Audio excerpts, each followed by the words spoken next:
شاء الله تبدأ. اتفضل. اوكي. Well, دكتورة ميرفت، يعني شكرا على الاستضافة الكريمة and thank you very much for having me here and giving me the chance to talk about this. This is a hot topic, and I'm not sure that we can cover it in an hour. My name is Khaled Awad. I am a graduate of Mansour University in 2001, and I currently practice with Texas Cardiac Arrhythmia in Austin, Texas. And I've been in practice here in the US for about 12 years. And Dr. Mervat asked me to talk about pulse field ablation. There's really not an indication exactly what we need to focus on, so I took the liberty of driving this talk in a particular direction. And so what we're going to try to focus on today is, first of all, my disclosures. I consult for Biosense and Boston Scientific, but I have no financial interest in either company. The objectives of the talk, we need to review the history of PFA. We need to talk about the physical properties of PF energy and the cellular basis of injury with PFA.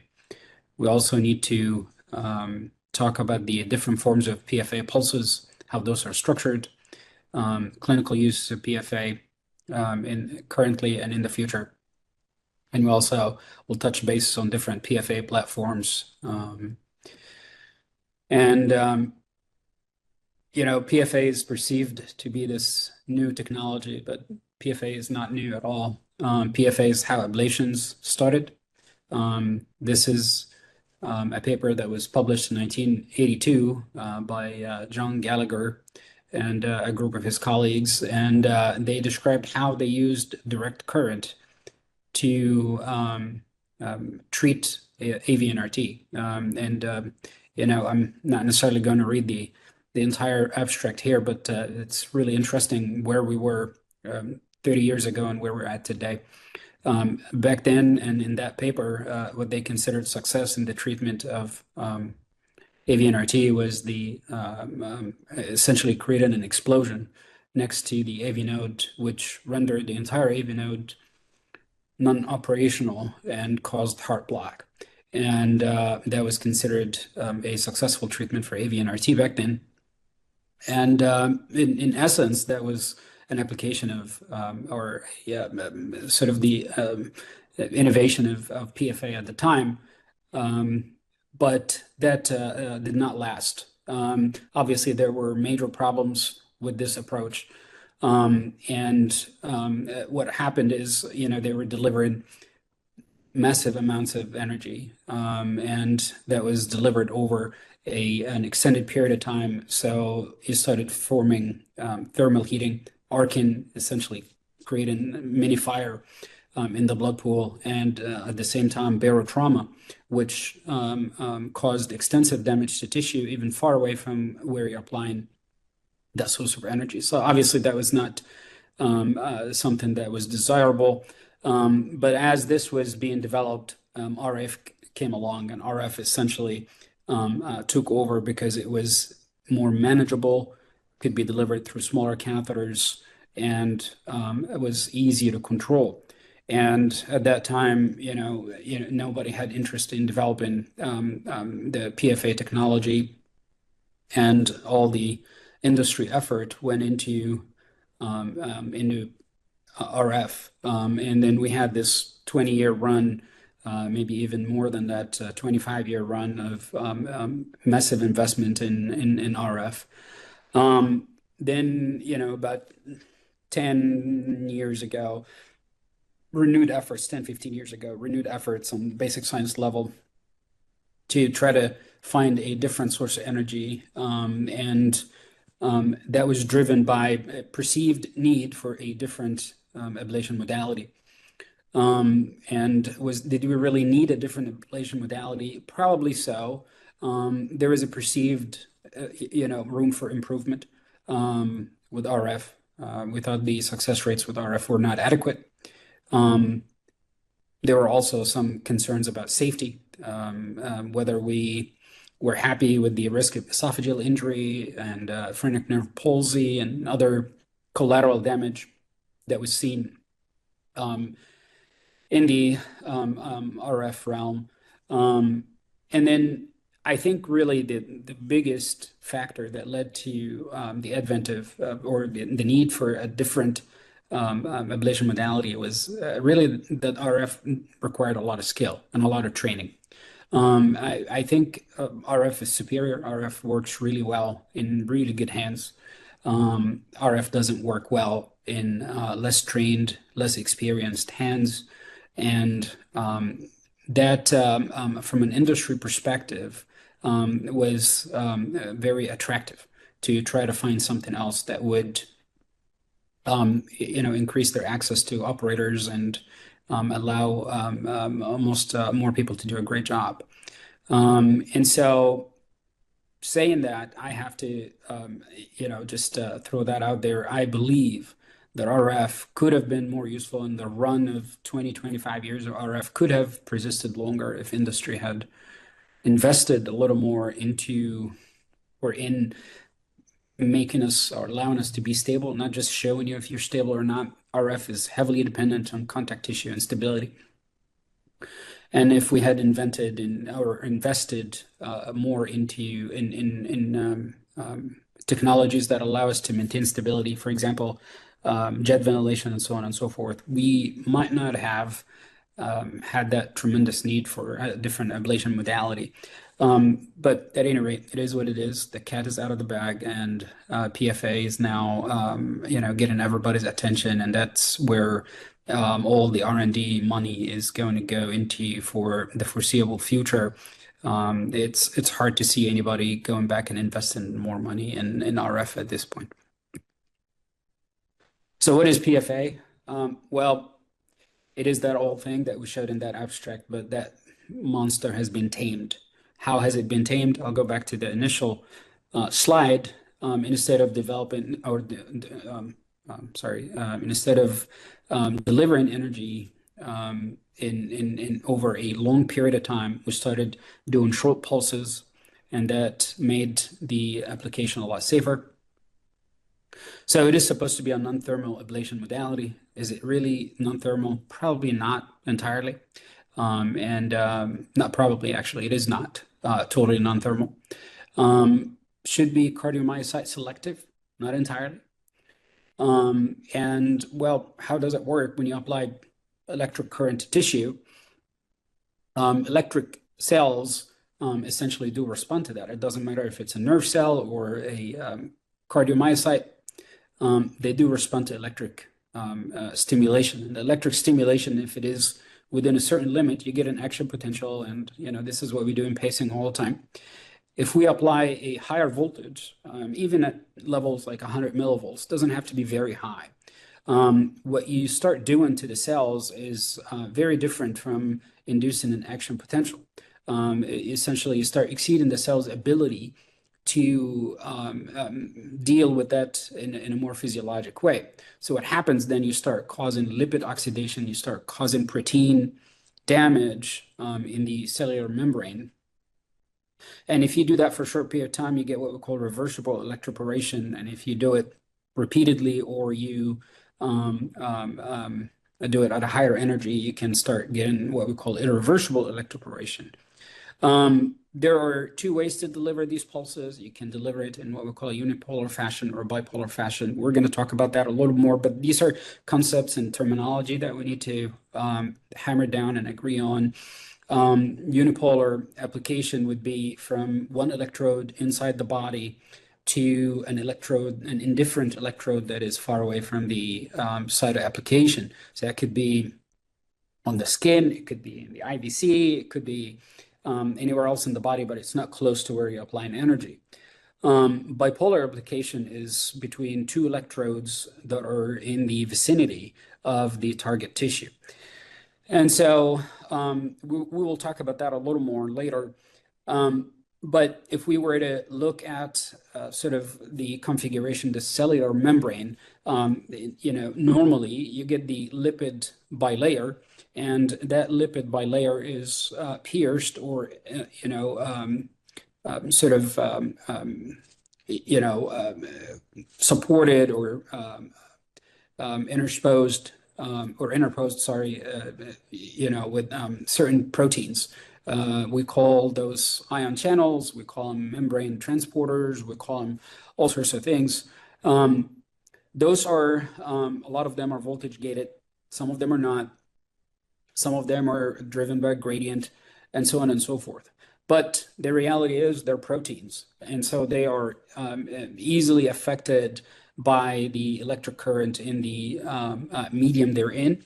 And what happens when we apply that electric pulse is we cause pores, we cause damage to the lipid bilayer. We can make holes in it. And at the same time, we change the configuration of these transmembrane proteins. And so you start seeing bigger gaps that could be more permeable to ions and other proteins and whatnot. That, if done to a mild extent, you get what we call reversible electroporation. Essentially, the lipid bilayer can repair itself.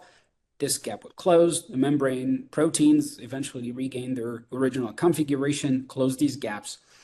The whole point, what we're trying to do here, is to increase the cell membrane permeability. This is what electroporation does. And once you increase the cell membrane permeability, you start losing proteins and energy sources, and the cell would be unable to maintain its integrity and eventually dies.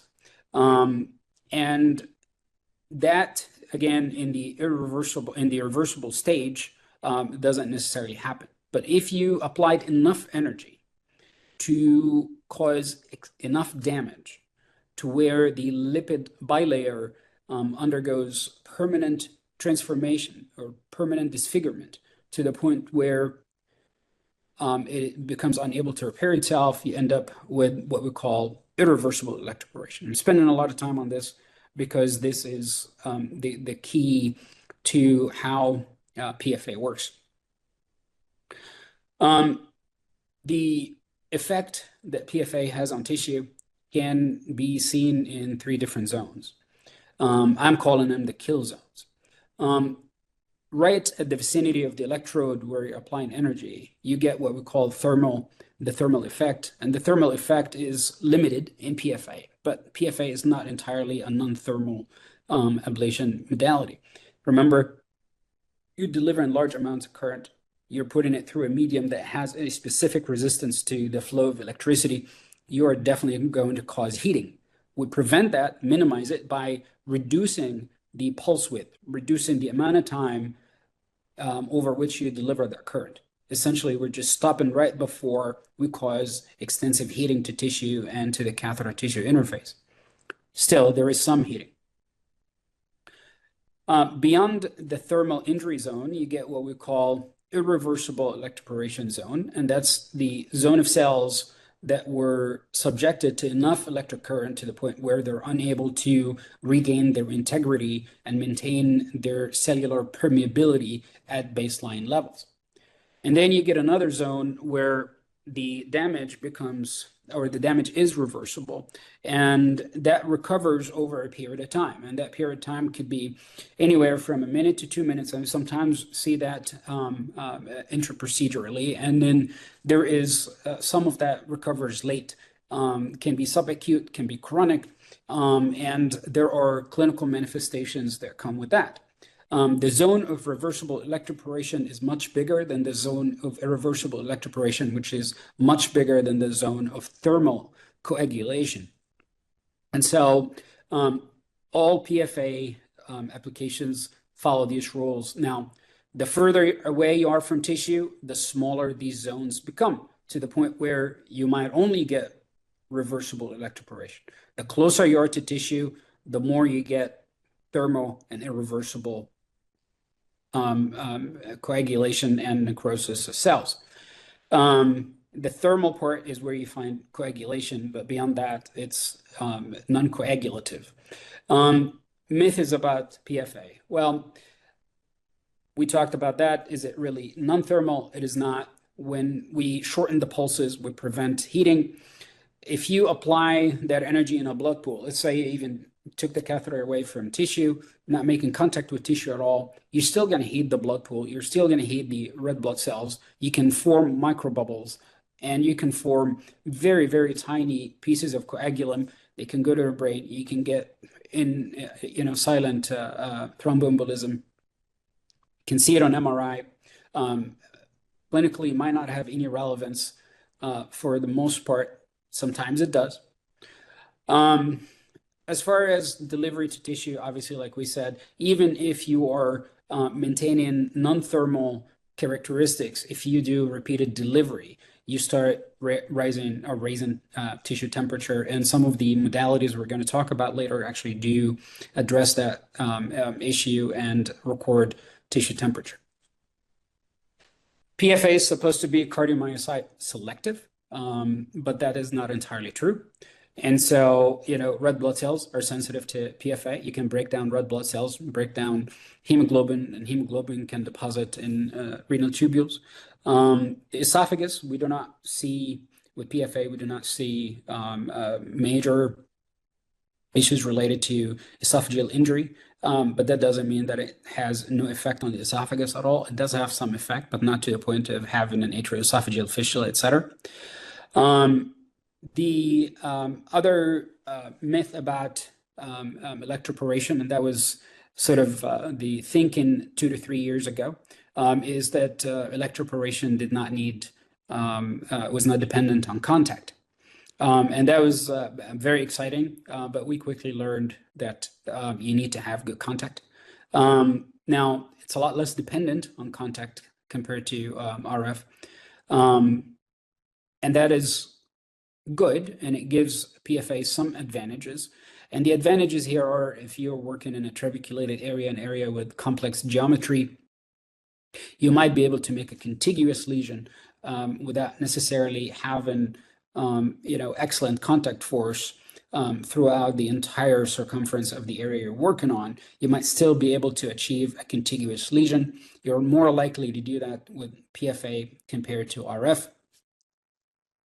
And so, but what we learned is contact still matters. So if you're not making contact with tissue, the current density that is being delivered to tissue is a lot less. And you start seeing a reduction in those zones of kill, or the kill zones, like I mentioned before. You're going to have less of the thermal injury zone, and you're going to have a lot less of the irreversible injury zone, and you might get a lot more of the reversible electroporation zone, which clinically translates into recurrence. Now, what doesn't matter too much is contact force. So whether you have 10 grams of force or 20 grams of force, for RF, that matters. You get a deeper lesion with higher contact force. With PFA, not so much. But you don't get much effect on tissue if you're not making reasonable contact, where you're delivering current directly into tissue and not so much into blood pool. Now, if you are not making contact with tissue, a lot of your current will go into RBCs, hemolyzing them. And then the question, and that has not been entirely proven, I think we need more data on that, would contact reduce hemolysis, reduce the changes we see in the levels of haptoglobin after PFA? Would it change the chances of developing acute kidney injury? We need more data on that. Quickly touch on the histology of PFA lesions. And so what you see here is PFA applications at the SVC-RA junction. It's an animal model. And you can see clearly on the left here that there are gaps between those lesions where no tissue damage has happened. So this is sort of incomplete or interrupted lesion formation. Here you see this lesion there becoming, is more continuous, and there is not intervening tissue. In another area here, if we magnify that a little bit, you see the thermal injury is actually quite severe, and you see sort of charring and tissue essentially burning. That's extreme thermal injury to tissue. So that's what that looks like. If you see that under a microscope with just a standard stain, you're going to see loss of muscle bundle formation, and instead of that, you start seeing fibroblasts and inflammatory cells early on, which then becomes scar tissue. And so that's characteristic of PFA lesions. Also, what you see in PFA lesions is preservation of blood vessel structure. We can see that here. PFA does not necessarily, again, and that's assuming the thermal injury zone does not make it to blood vessels, but generally speaking, you are preserving two things. You're preserving the extracellular matrix, and you're preserving blood vessels, which actually allows healing after PFA application to happen a lot quicker than you do see with RF, where healing actually happens from the periphery because of just the complete destruction of the targeted tissue. That was acute effects, chronic effects. You can see this right here is a PFA lesion. When you look at it under a microscope, you see complete loss of muscle bundle formation, and you can see, again, preserved blood vessel structures, but at the same time, complete replacement with fibroblasts. Now, the fun part of PFA, understanding how the electric current is delivered, is a lot of fun and extremely important. We talked about unipolar versus bipolar application. So that's one concept. The other concept is phase structure, and how the electric field is actually delivered, not necessarily as far as vector, so unipolar versus bipolar, but more like how it is delivered in terms of direction. And so any electric circuit, you have a cathode and an anode, and you're delivering current between those two. But the question is, what electrode is cathode, what is anode? And you can reverse those, and you can get current delivery in a different direction. And so monophasic delivery. So the monophasic application is essentially where you deliver current in one direction. And so you deliver a pulse, you deliver another pulse. So you're not switching cathode and anode in that circuit. The cathode is always the cathode, and the anode is always the anode. And you deliver those pulses. You can determine what your pulse width is going to be. You can determine what the pulse delay is going to be. So the amount of time you allow between pulses. So that's called monophasic delivery. You could do what we call alternating monophasic. So essentially, you're delivering in every cycle, you're delivering current in one direction. And then you go into another cycle where you reverse that direction. But within the same cycle, you're not reversing anode and cathode. What's more widely used is the biphasic cycling. And in biphasic cycling, you're switching anode and cathode between pulses. And you can vary your phase delay, which is the delay or the amount of time that goes between pulses where you actually do reverse the direction. And then you also have your cycle delay, which is the amount of time that goes between separate cycles or packets. That's another way to think about it, because that's sort of essentially what most devices use.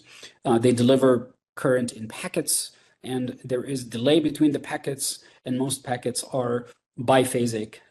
Now, if we deliver current in a monophasic way, we can actually, if we are delivering the same amount of energy and we keep it or we focus it in one pulse, because that's what monophasic application means, it's just one pulse, you actually get to deliver more energy. So you're causing more of all the things that we talked about as far as those kill zones. but you also get more muscle contraction, more barotrauma, more heating, and microbubble formation, and you increase the risk of thromboembolism. And that's why a lot of the commercial systems do it in a biphasic form, because that's just clinically safer, easier to apply, less muscle contraction and whatnot. Now, how do you get the same effect? You can get the same effect by delivering multiple packets.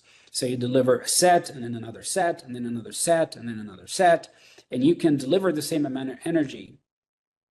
You can get the same clinical effect without increasing the chances of causing a problem. Now, if you apply all of that we talked about here, add to that the other dimension of unipolar versus bipolar. So you could actually have unipolar application in a monophasic pulse. You can have a bipolar application with a biphasic cycle. And so you can get all sorts of different combinations, and that allows for variation in the systems that we use on the market. Most of them do fall within a particular category, but some of them are not conforming to that. How do you get a bigger lesion? How do you increase effect on tissue? You can increase the amplitude, so essentially the voltage that you apply to tissue. You can use higher voltage. You can apply it for a longer period of time, which is the pulse width, and you can deliver more of these pulses, which is the burst, or how many packets you're delivering per millisecond.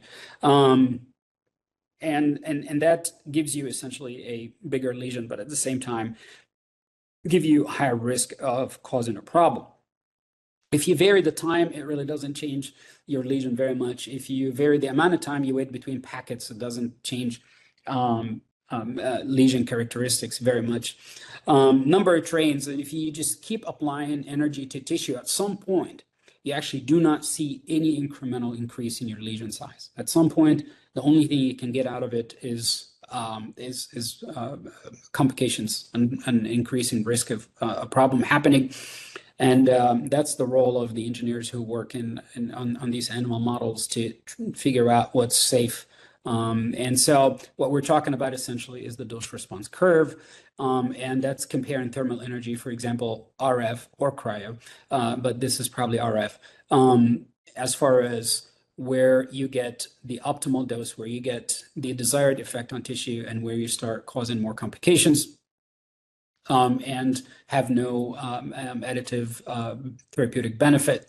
And what you can see here is that the what we call the therapeutic margin for RF is a lot narrower than the therapeutic margin for PFA. There's a lot of variation in PFA delivery that can still fall within the therapeutic zone before you start getting to the zone where you cause adverse events. And this is more theoretical, but this was obviously verified in animals, and is true for PFA.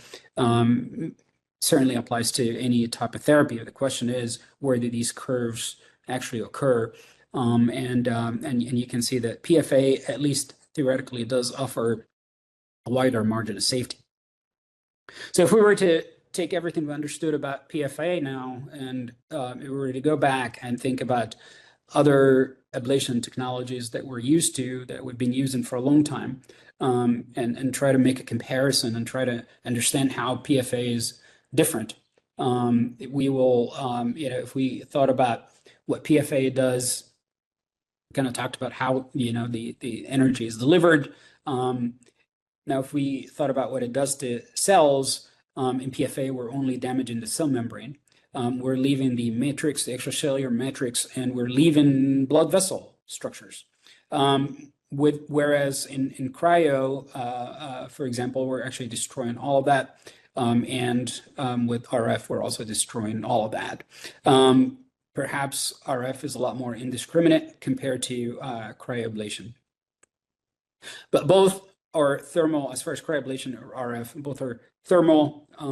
The way that thermal effect is delivered into tissue is a little different, but generally speaking, that's what they do. The microvasculature, we talked about that. PFA, we're maintaining that. In RF, or cryo were actually causing damage to the microvasculature. We talked about the matrix, again, preserved with PFA. Cryoablation, eventually, once the crystal formation is over and whatnot, you actually do preserve blood vessels there. But with RF, again, it's very indiscriminate, kills everything in that zone. And the healing in PFA is a lot faster. So that's just to tie it back together. Now, different companies applied this to different platforms, and there is nothing on the market now, and there's nothing that gets talked about in conferences now more than new PFA systems. Everywhere you go, well, there is a new PFA system here, a new PFA system there. How is all of that going to make it to market? How is each one of those systems going to have its own niche? How is it going to attract dedicated operators and make sense from an economic perspective? Is really interesting to see how that plays out. Just like everything else, eventually 2 or 3 of those systems will take over the market, and the rest will essentially be just ditched in the process. Each one of them has its own forte, but don't necessarily want to go into each and every single one of them. There will be some that we're going to highlight today. But in this comparison, there are a few things I wanted to draw your attention to. This is one of the issues that are very characteristic of PFA devices. A lot of them are just very big. And so you can see here 12 French for FARAPULSE. You can see 16 French for the GloPF, or I believe Pulsar was the trial, but the name of the catheter is Globe PF, and I believe so. And the Volt system is 13 French. Some of these systems I really am not even familiar with. But a lot of them are very large. 12 French, 11 French, 13 French, 16 French, and so on and so forth. These are bigger tools. Delivering them into the left atrium is not necessarily easy for everybody, and they require just a little bit more skill and so on and so forth. So not necessarily easy. The ones that have been able to maintain a smaller platform will probably be more favorable down the road. So Sphere 360 is one that actually, so the Medtronic Sphere Affera system is really one that combined some favorable characteristics. Now, very important to actually understand the ablation mode. So we talked about unipolar, bipolar ablation, and you notice that most ablation modalities are bipolar. So essentially that's delivering current between 2 electrodes that are within the vicinity of the target tissue. Except for, on this slide at least, the Sphere 360 or Affera. Affera does deliver that in a monopolar or unipolar fashion. Field Medical is still in the phase of development, well, actually, it's available for use in clinical trials and compassionate use, but not available for clinical use to the public yet. But that's also unipolar delivery. And unipolar delivery can make deeper lesions. Just, keep that in the back of your mind. We might talk about it a little bit more later. Now, ease of use and just being able to reduce catheter exchanges and whatnot is very favorable in those systems. And so some of them have their integrated mapping capabilities, so you don't have to do too many sheath or catheter exchanges. And so, for example, Volt coming out soon will allow you to do that. Sphere 360 or Affera will allow you to do that. The Biosense VARIPULSE platform allows you to do that, although I don't think that's really going to be a popularly adopted system moving forward. Other ones that are, coming out soon, we're going to see more of, better technology coming out of Biosense Webster with OmniPulse. Um, Boston is working on a similar catheter to deliver their proprietary PFA configuration. And others that have invested in delivering or trying to deliver PFA through commercially available catheters, other manufacturers' commercially available platforms, instead of making their own catheter. And that's pretty innovative, but again, maybe a little bit too late in the game had that been introduced. It's the Centauri platform. And that could have actually done a lot better if it had been introduced 3-4 years ago. Might have been adopted a little better. I'm not sure where this is going to go. Let's talk about some of those systems in a little bit more detail and kind of familiarize ourselves with what goes into those systems. FARAPULSE by Boston Scientific, that was the first to market, first to FDA approval, first to human application, and first approval in Europe. And it was essentially, it's been a hit for Boston Scientific. It really transformed the prospects of that company. Essentially, the catheter, the FARAWAVE catheter, is a 5-spline catheter, has 20 electrodes, so 4 electrodes on each spline. Comes in 2 different sizes, 31 millimeter and a 35 millimeter. Essentially the same number of electrodes, same size of the electrodes, but the splines are just a little longer. And you can use the longer one if you wanted to cover more tissue. It does apply PFA in a bipolar biphasic configuration. And that's really similar to most of them, most platforms. And what it delivers to tissue is somewhere between 1,800 to 2,000 volts,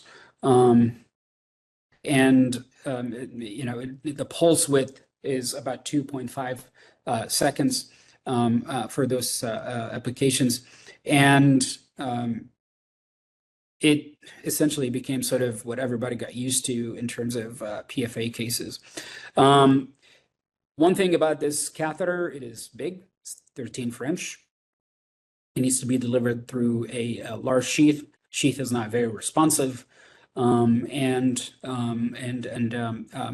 there's obviously no contact, feedback mechanism within the system. It doesn't tell you if you're in contact or not. They are now being integrated into their own mapping system, which they have rebranded into the Opal, essentially brand name, but it is the same system they had for 10 years and really, maybe even more than 10 years and never got traction.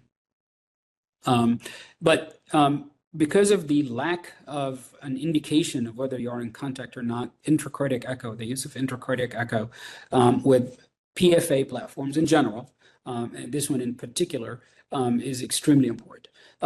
With this platform, you can use the catheter in 2 different configurations, one that is called flower and the other one is called basket formation, which you can see on ultrasound here. If you can imagine that, this is a basket formation. On this diagram here, this is a flower configuration. With this platform, some of the electrodes are not in contact with tissue. And if you are not making, that's even if you are in contact with tissue, if you have good contact, some of the electrodes are not making good contact with tissue. And if you are not making good contact with tissue, then many more of your electrodes are not going to be touching tissue. And applying all the concepts and all the principles we talked about, if you do that, well, you're going to be causing 2 things. You're going to be causing microbubble formation, and you're going to be hemolyzing RBCs, and that's something we see with those platforms. You can hemolyze RBCs and cause acute kidney injury. The data published on that, pretty consistent across all the effective PFA platforms. You're going to see those types of success rates. most of the data published is in paroxysmal AF patients, and the durability of this work and the freedom from atrial fibrillation at 1 year was essentially, somewhere between, the 75 to 85 range.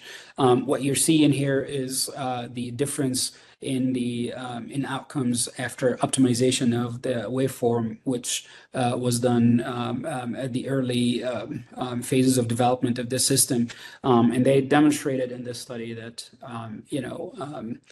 waveform optimization, the way you deliver it into tissue, how you structure your energy delivery can make a difference in outcomes. But this is what you're going to see for systems that are effective, somewhere in the range of 75 to 80% freedom from atrial fibrillation in paroxysmal patients at 1 year. This diagram just shows the flower versus basket configuration a little better, and that study demonstrated the lack of esophageal injury or phrenic nerve injury in any of these cases. And so that's, sort of, I would say, common to the entire PFA arena now. Some platforms are not necessarily as good. One thing I would like to note here is the difference in outcomes based on catheter size. Remember, if you use the 35, it's the same number of electrodes, and it's the same number, and it's the same energy that you're delivering to tissue, but you're spreading it over a larger area, a larger target area. So it's very predictable that you would get more inner lesion distance, and that translates into outcomes. That's what that study proved, that outcomes are a little better when you use the 31 millimeter catheter over the 35. Obviously, you could use the 35 and overlap lesions a little more. That's possible, but this is something to keep in mind when you choose the catheter size that you will be using for your case.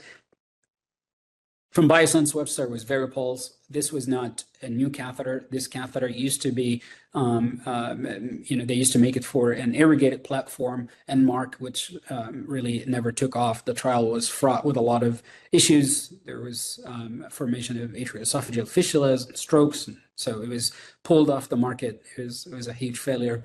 But when they got caught off guard in that race with Boston Scientific, they didn't have time to develop another catheter for PFA delivery. So they reached into their repository and found this catheter. And you can imagine when you take a catheter that was not designed for a particular application and you retrofit it into a different platform, especially when energy delivery is completely different, you end up with something that is not ideal.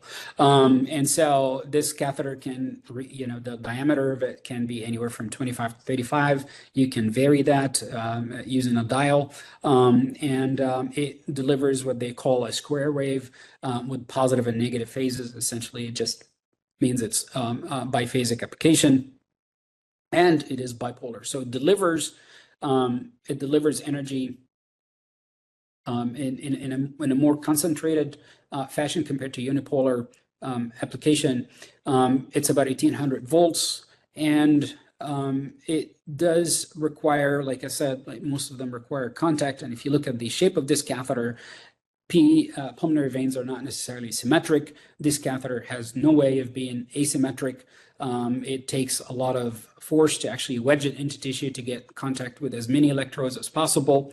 One of the advantages of that generator is you can turn on and off electrodes. So whatever you think is in contact, and the system gives you some gives you some feedback related to contact, and that is graded, and you can choose which electrodes to deliver through and which ones to turn off. But nevertheless, just hasn't had the greatest success. And the reason is the slightly higher incidence of stroke. And so that led to the catheter being revoked by the FDA, or put sort of on pause. And that might have been a decision by the manufacturer for a few weeks. And then it was brought back to market with the advice that you only use it for pulmonary vein isolation. So if you're planning to do anything else, especially if you practice in the United States, there is no legal cover for that use. It's considered off-label in case a bad outcome were to happen. This their trial, their sort of pivotal trial was showed similar numbers to what you would see with the other platforms, but really when you read into it a little bit, the outcomes and how they were presented was a bit modified to make it sound a little better than it really is. You're looking at something in the range of about 60%, 70% freedom from AF 1 year. And, there's quite a bit of effort that went into trying to make these numbers look a little better. And so this platform, in my opinion, will not make it. I imagine in the next year or two, we're going to see Biosense replace it with their newer catheter OmniPulse, which is going to be better. Affera, that's a system I actually think combines a lot of favorable characteristics. And so the proprietary catheter used in that system is essentially 9 millimeters in diameter when fully deployed. It's a lattice tip, an interesting design of interlaced and essentially interconnected electrode. The entire lattice sort of serves as an electrode. So when you deliver energy, you're delivering it through the entire surface of the catheter.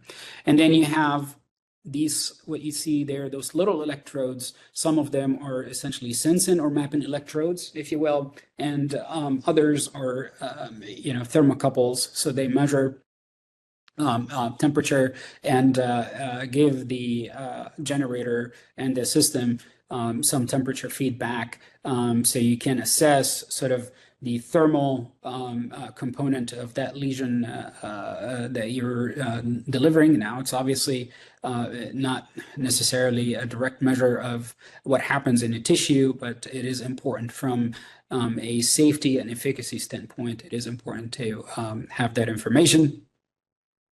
There are about 9 of these electrodes, mapping electrodes on the tip of the catheter on the surface, and they allow you essentially to use it for mapping, creating anatomy, and interrogating electric characteristics of tissue in sinus rhythm or in any other rhythm, atrial flutter, etc. And so that is favorable, less sheath, less catheter exchanges, and the platform just allows you to do that in a seamless fashion. One aspect of that is you cannot put it into the body until the ACT reaches therapeutic levels. So in the US, that's 350 seconds. And so that kind of delays things a little bit. You have to wait until you get access before you can put the catheter in the body. And so, that's something to keep in mind. It is a unipolar application. We talked about that before. And so that means it can make deeper lesions. But remember, anything that involves more current delivered into tissue also involves higher risk of thrombus formation and other complications. And so that's why they have the thermal feedback integrated into this catheter. It is unlike the others we talked about. This is a point-by-point application. So when you use Affera, you will be making circumferential lesions around the pulmonary veins to create your lesion set. Good and bad. It's not a one application solution where you just Ferropulse, for example, which it really isn't. But the idea is you're isolating the entire vein en masse, en bloc. But this is not that. This is point by point, which is good because you can be very precise, because you can be very selective. You can target more things, better things, smaller things. in the point-by-point realm. Now, each one of these applications is very short. It takes I believe 4 seconds in each cycle. So every 4 seconds, you can deliver a lesion. So if you needed to deliver, let's say, 30 lesions around a set of pulmonary veins, ideally or theoretically, you could do that within a couple of minutes. That's not bad at all, especially if it is effective and gives you first pass isolation almost every single time. And so the pivotal trial that was published on that, you can see the durability and the long-term success was about 80% in patients with paroxysmal atrial fibrillation or persistent atrial fibrillation. There was not really a major difference between those two cohorts. One of the things that were really amazing about this is in patients who underwent remapping, the durability of pulmonary vein isolation was actually pretty high. We're talking something in the 90% plus range. One thing about Affera that I forgot to mention is Affera is not just a PFA tool, it's a PFA and an RF tool. So you could deliver RF through Affera, and its RF delivery is actually quite powerful. So you have to be very careful where you do that. I would not use it on the posterior wall. You could use it in areas where you do not want to deliver PF. For example, if you're delivering energy on top of a coronary, you could use RF and then go back to PFA. So for example, when I do a CTI line, the part of the CTI, the annular part over the right coronary is where I would use RF and then switch to PFA once we're not directly related to the coronary. Additional data for Affera, also very, very favorable. Again, paroxysmal patients, slightly larger cohort, and you can see the Affera treated patients actually fared out better than the ones that were treated with standard RF platforms, essentially the CARTO STSF platform. What you saw also in that study is reduction in the energy delivery time in the entire dwell time while you're actually delivering energy, and so it made the procedures a little shorter, and that was very impressive for that catheter that it achieved those levels of success again in persistent and paroxysmal patients. Other ablation modalities out there that I hope end up making it to the market and getting some adoption in the US. Kind of maybe too late in the game. I talked about that a little bit. So in interest time, we'll not spend too much time on it. But this is a platform that was designed to work with any existing catheter, not any, but most, and allows for point-by-point application. And that was the forte of the system. And so they designed a trial where they actually used it to create anterior mitral lines in patients who needed that, and demonstrated that it actually was acutely successful. 100% of all patients treated had acute pulmonary vein isolation, and that's not very different from other platforms. But in patients who needed the anterior line, 85% had acute block. That was achievable in 85% of patients. Now, in a smaller portion of those patients, there was recurrence, and after sort of a 30-minute waiting period, and then they went back and addressed that with additional energy delivery. I really think that Affera performs a little better than that.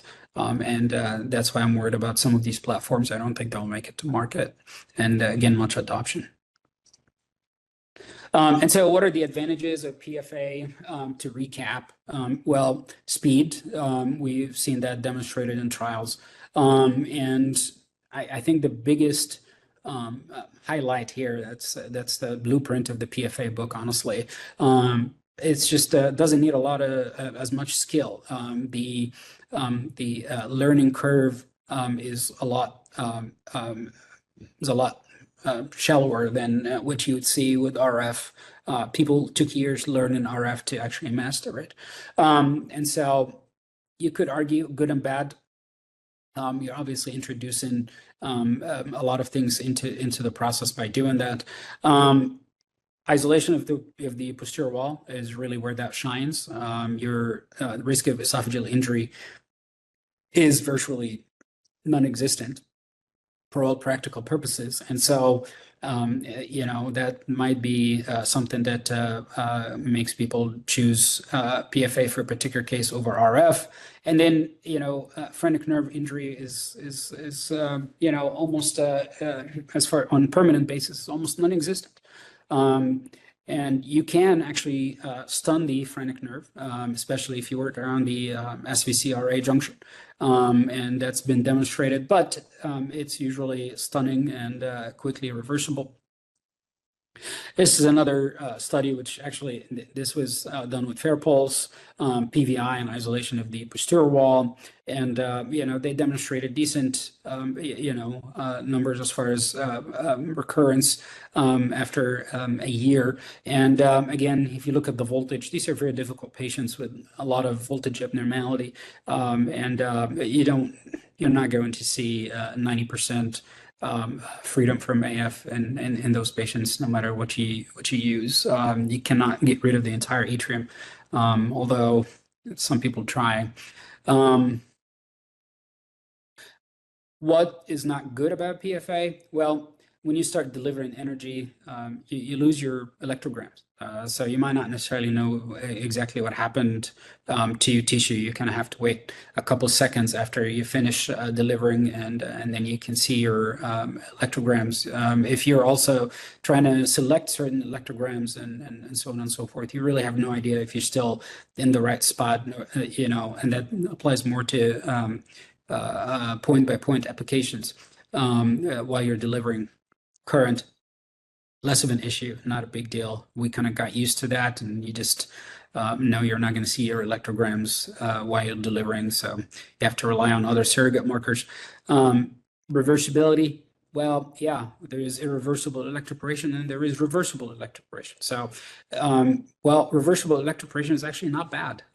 There are some clinical uses to reversible electroporation. If you're working around the conduction system and you want to know if that is going to be a safe area to deliver energy, well, you can actually, and not every platform allows you to do that. Afera allows you to do that. You can shorten you can deliver PF for 1 second, for example. And, you can assess what happened to neighboring tissue. If you see heart block that recovers quickly, then you probably don't want to deliver a full lesion in that area. You have to go somewhere else.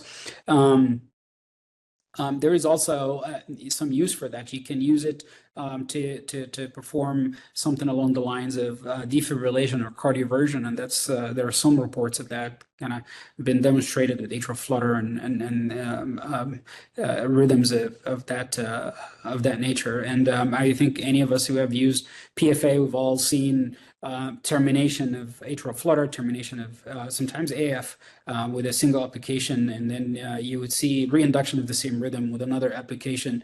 And so, there is an electric effect that you have on tissue that goes beyond the electroporation sort of physiology, if you will. One of the drawbacks is larger catheters. That will change in the future as everybody tries to make smaller catheters that are capable of mapping and delivering therapy. Drawbacks of PF, well, got to add to that now the more relevant clinical considerations. So coronary spasm is really a big one, and I'm going to talk about that a little more in a second.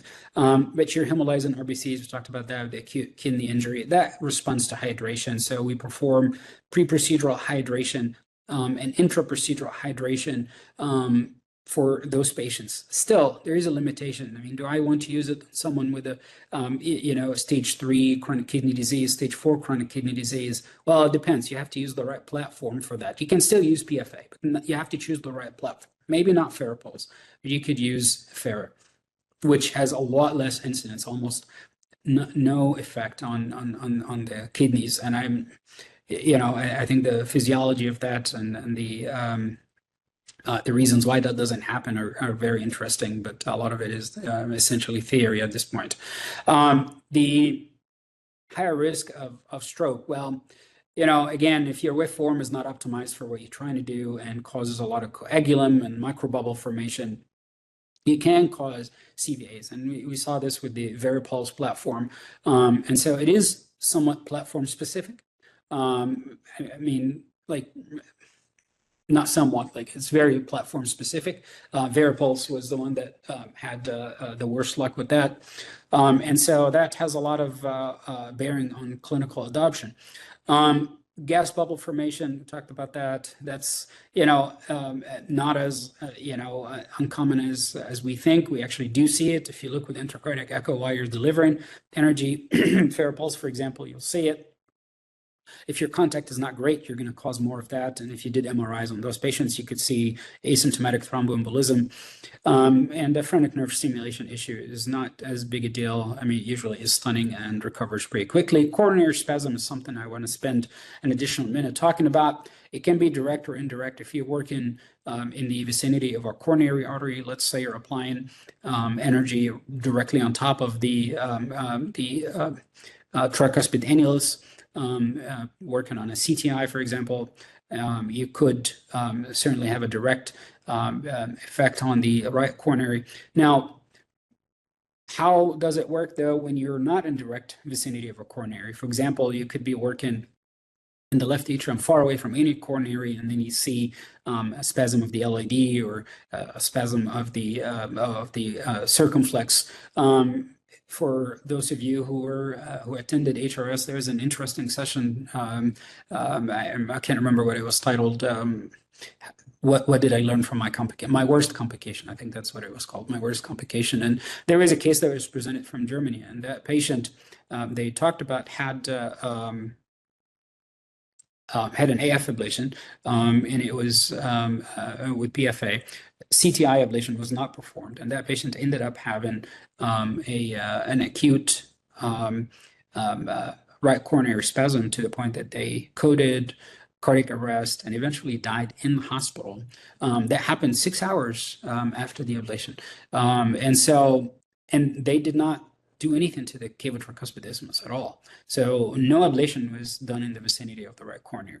So it can happen early, it can happen delayed.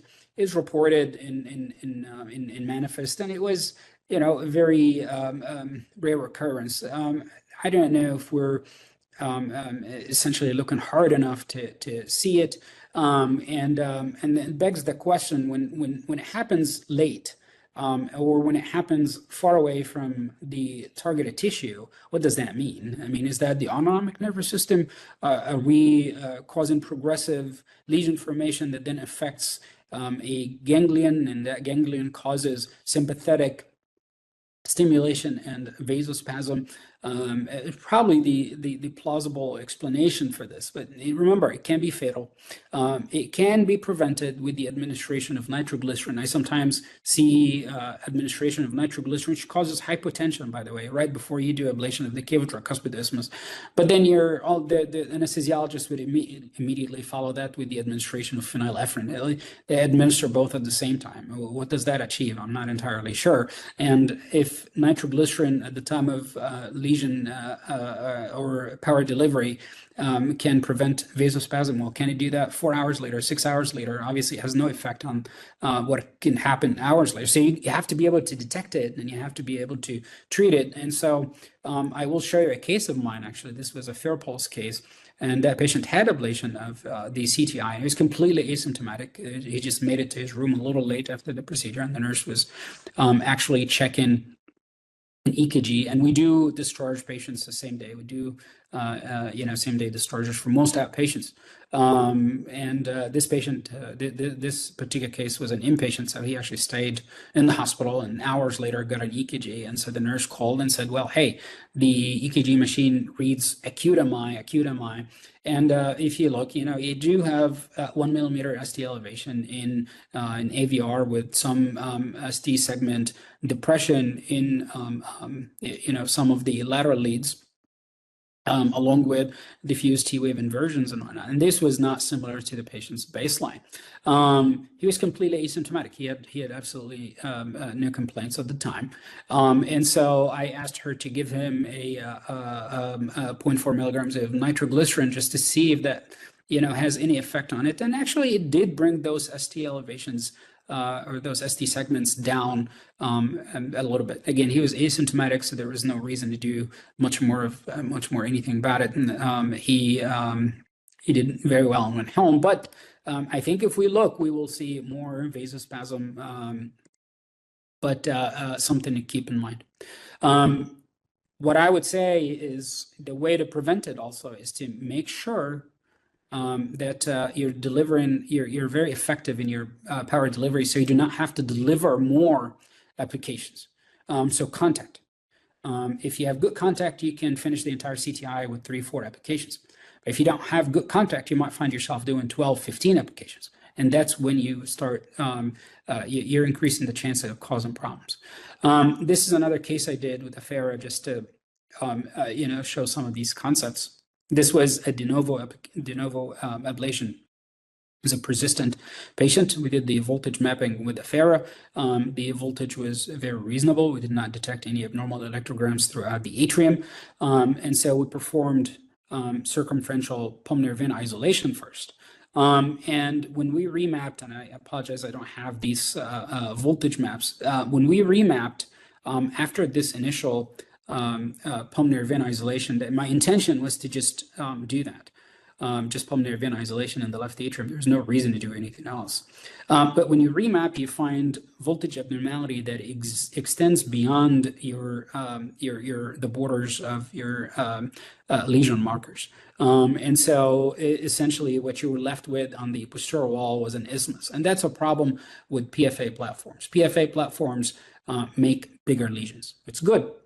But at the same time, it kind of pushes you most of the time to do things you do not necessarily want or need to do. So if you left this narrow isthmus over the posterior, it isn't too narrow, but I think half of the posterior wall widthwise, sideways, was gone. Now, if you left it, well, there's a risk of developing, roof-dependent flutters and posterior wall-dependent flutters. Because it's so easy to isolate the posterior wall, we end up essentially isolating the posterior wall in most PFA cases. And I think this is just a culture shift, at least for me. I was all about preserving tissue. I still am, but that is not necessarily always possible. And so we just went back and isolated the posterior wall, as you can see, which was very easy. It added, an additional couple minutes. It isn't such a big deal. But what does that mean? This is going to be a different era for all of us. We're going to learn a lot of things about this different era of ablation as time goes by. This is another case study, another case of mine, actually two cases. That on the right is a different case. But I wanted to show you this. This is somebody that had a prior ablation with RFA in 2018. This was done with an STSF sort of cardio platform, and she had recurrent atrial fibrillation, no atrial flutters, just atrial fibrillation. 7 years later. So we took her back to the lab, and you can see, the pulmonary vein isolation with RF was very durable, actually an excellent level. There is nothing to improve on that part in and of itself. This was done with jet ventilation. And so again, RF is really effective. This is not to say that PFA would necessarily be more effective in any way than RF. You can achieve durable chronic isolation of the pulmonary veins with RF. Now, however, when we did voltage mapping, on the posterior wall, you see these little islands of voltage abnormality. Not very impressive, but the signal quality was actually not great. So there's some fractionation here. In the anterior surface of the left atrium, there was extensive fractionation. This patient didn't have a roof line before. She didn't have a mitral line before. It is not uncommon in patients who develop left atrial myopathy to see voltage abnormality in that distribution in the roof, sort of at the base of the appendage and behind the aortic root. This is where you see this. This is typical. So to address that, we ended up isolating the entire posterior wall and addressing this voltage abnormality. And this is something where PFA actually shines. Encircling all of that, which involves some thick tissue in the anterior surface of the left atrium over Buckman's bundle with RF can be difficult. Can be a bit time consuming. So this is where PFA shines. We were able to just, few applications over the anterior surface of the LAA, going down towards the valve, we were able to create this mitral isthmus. I try to preserve the left atrial appendage. There's no reason to isolate the appendage or even attempt to isolate the appendage unless there is a really good reason for that. If you see triggers coming from the left atrial appendage, then yes, I would accept that argument, but otherwise I try to preserve the left atrial appendage. One of the principles of doing that is to try to not ablate in the coronary sinus empirically. I don't do that.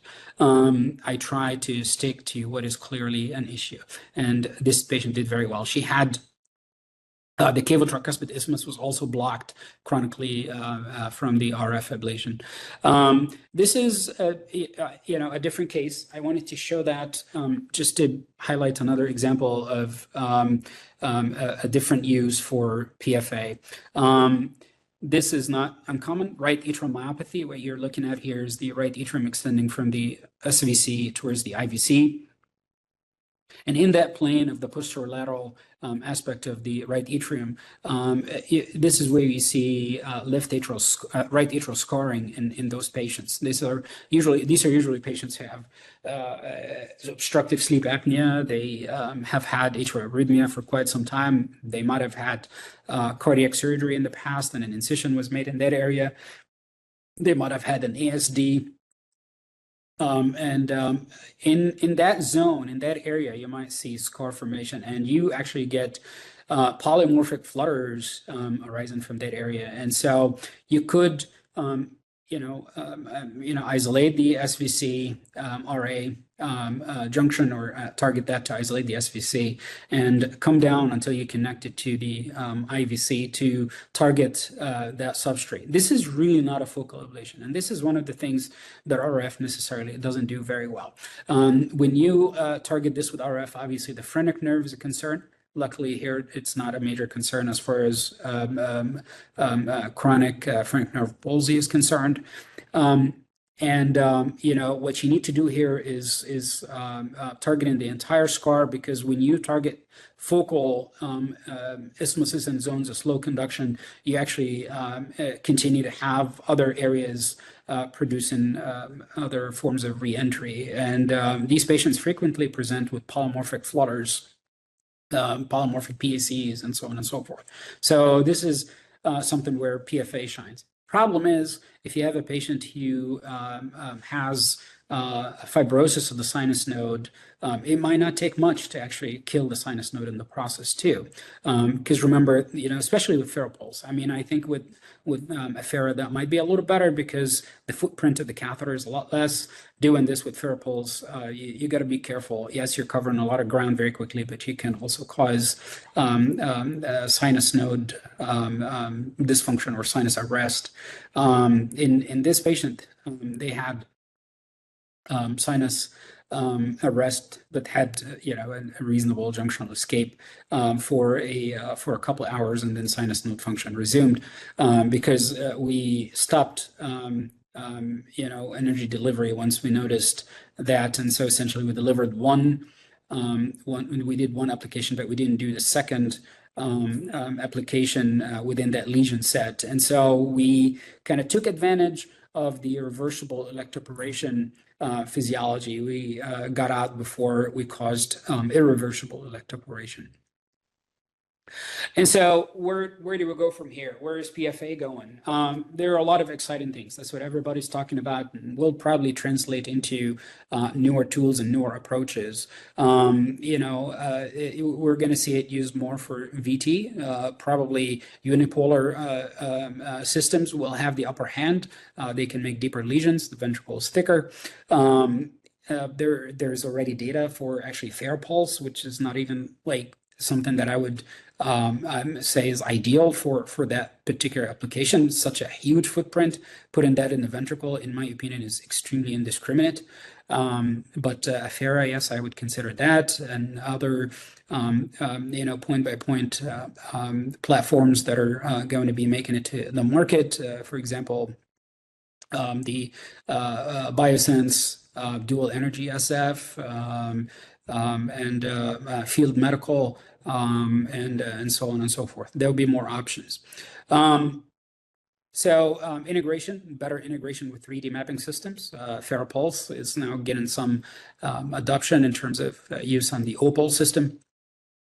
But these are things that we're going to start seeing with other platforms as time goes by. So less sheath exchanges and better flow in terms of mapping and therapeutic delivery of energy. And we're going to start seeing more data on persistent AF and hopefully a better approach to how to address those patients and the challenges they pose. This was presented at HRS. Figured probably should mention that catheter, what's called the spherical PFA system, and the study was the Pulsar, as an IDE trial presented at HRS this year, and that's a pretty interesting catheter. And so power delivery is actually done through the electrodes that are in contact. This is designed to be a one-stop shop. You map and you ablate with the same catheter. You also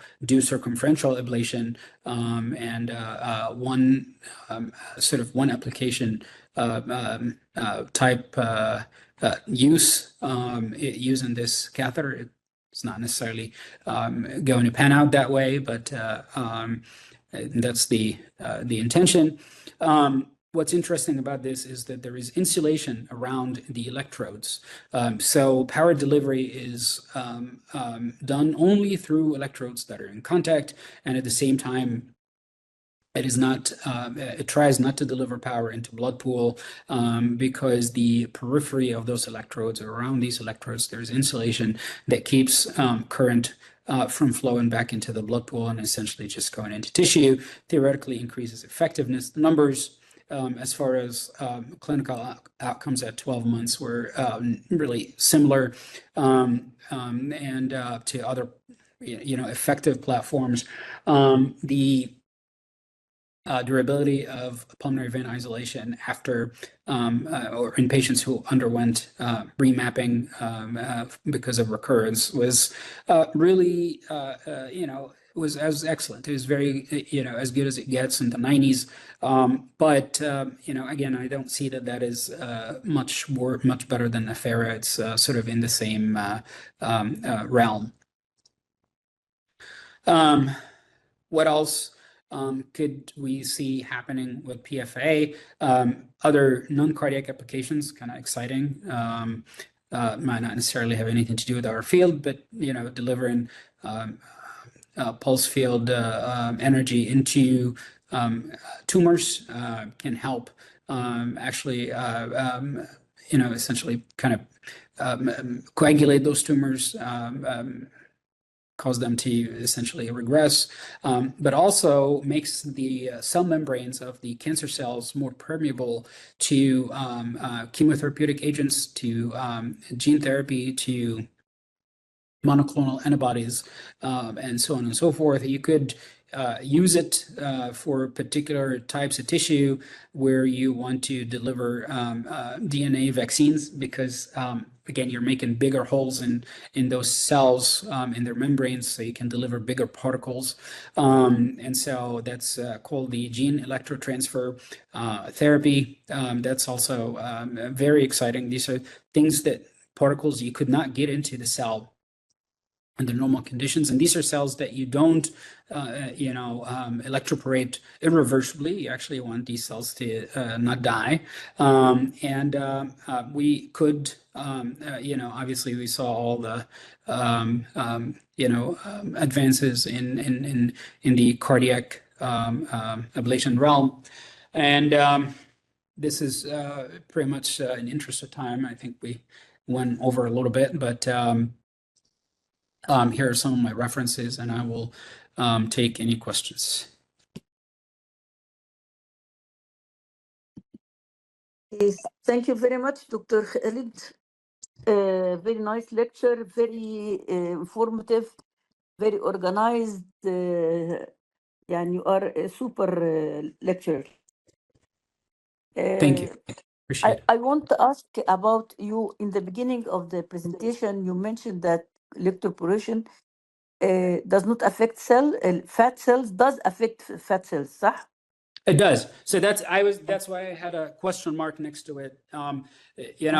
4 or 5 years ago when electroporation was being talked about a lot more, and I said it's 3 myths: that it is cardiomyocyte specific, that it is non-thermal, and that it is not dependent on contact. And we actually learned over time that all 3 of those are not entirely correct. So PFA is actually not cardiomyocyte specific. It does affect any cell in the vicinity. Now, the effect on these cells ranges from what you see on on cardiomyocytes to what you see on other cells that might not necessarily be affected very much, like connective tissue, for example, or blood vessels.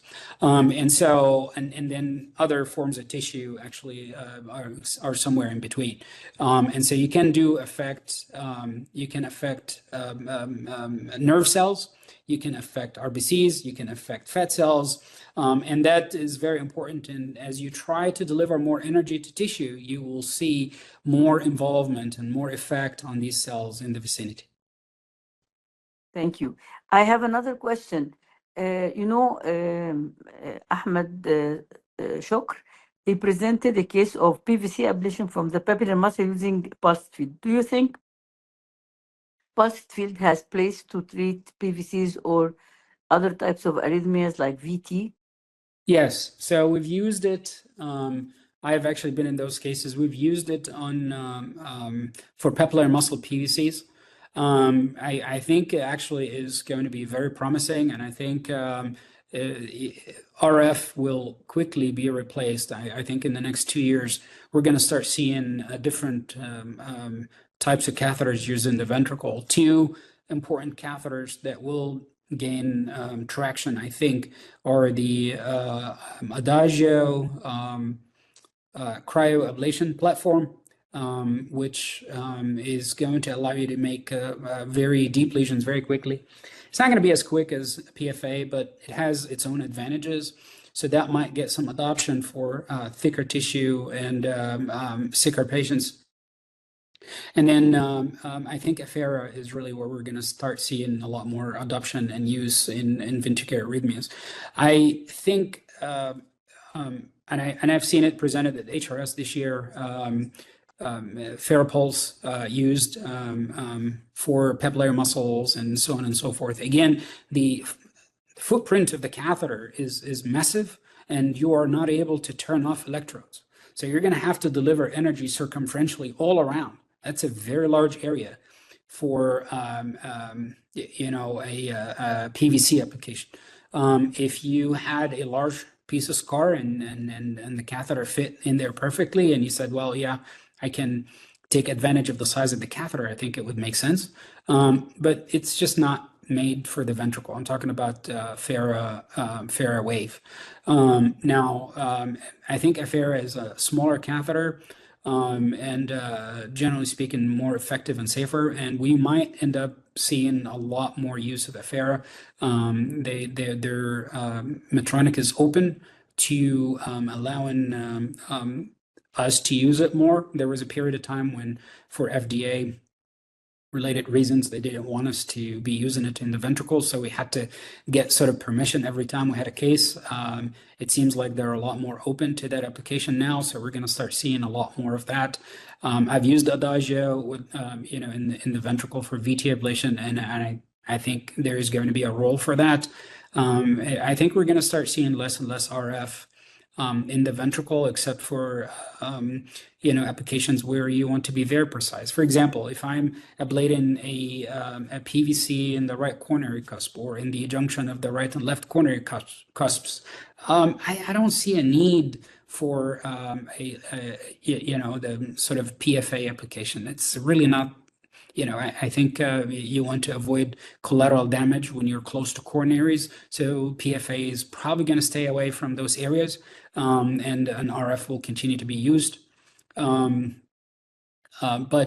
deep in the ventricle, structural heart disease, VT will probably become an area where we see more use of PFA, which honestly will be good and bad for the field because there's going to be less need for mapping. Less need for mapping is going to become more substrate oriented. Good and bad, but again, this is really changing the field in a lot of ways. Thank you very much, Khaled. Anyone in the audience, from the audience, need to ask questions? Iman Samir, Dr. Samir Rafla, Muhammad Riyad. Thank you, Dr. Khaled, for this elegant lecture. Thank you, Dr. Mervet. I want to ask about when you're doing BFA applications in a common trunk, are you doing olive applications and the flower and basket, or do you have another strategy in your place? Thank you, Dr. Khaled. Yeah, I do have another strategy. Eventually when you start learning a platform, you kind of follow the industry clinicals and what they recommend. And eventually, you start developing your own approach, and you have to. I do look at intracardiac echo doing these. I do all of these procedures without fluoroscopy. I don't use any fluoroscopy in all of these PFA application procedures. I don't use it at all. And so I'm forced to use intracardiac echo. And intracardiac echo is very helpful because it shows you how the catheter fits in the vein. Veins are different in their orientation, the direction, how the takeoff is, how the vein goes, how it courses after the takeoff, and so you have to tailor the catheter orientation to the vein. And so dealing with a bigger vein, smaller vein, acute takeoff, all of that, you really have to tailor the size of the basket application to the size of the vein. So I do my basket applications first when I start in the left pulmonary veins, and I see the size of the vein. If the vein is too small and I have this basket fully deployed, then I'm really not making a lot of contact. I'll go back to the ultrasound image I showed, and I apologize. I should have taken more, from my cases, more intracardiac echo images, and I think that would have been more helpful than all of this theoretical mumbo jumbo. The clinical stuff is honestly more helpful. But you can see this here. If you look, this is probably the left superior pulmonary vein. And you got the catheter sort of fitting in the vein. It's okay, but there's probably, I would say, probably 2 electrodes on each side that are not touching. On each spline that are not touching. And so this is a lot of energy delivery that is not effective. I take this, make it a little smaller so I can fit more of these electrodes within the vein. Not necessarily, totally collapsed. You won't be able to deliver energy that way. But this is what you refer to as the olive application. So you can use an olive depending on the size of the vein. You can be fully deployed if you're working with a bigger vein. The right superior is usually one that has a very big trunk, so you want that catheter fully deployed. What I also do differently when I deliver, when I do this lesion set, I actually take the wire out of the vein once I am done with the basket applications. Once I get in a flower, I really don't, I want to be able to fit in tissue. I don't want the wire to kind of keep me anchored to vein. They tell you, no, we want you anchored around the vein. I don't need the wire to tell me if I'm anchored around the vein or not. I see intracardiac echo, I see the mapping system, and I have my own tactile feedback, and I'm able to tell if I am in contact with tissue or not. And I make them different. So what's the point of delivering a basket and then delivering a flower in the same orientation around the same circumference? It's excessive. I actually varied the location of the catheter a little bit. I do a little bit more of an interior, or, if you're looking at the left veins, a little bit of a counterclot, a little bit of a clot.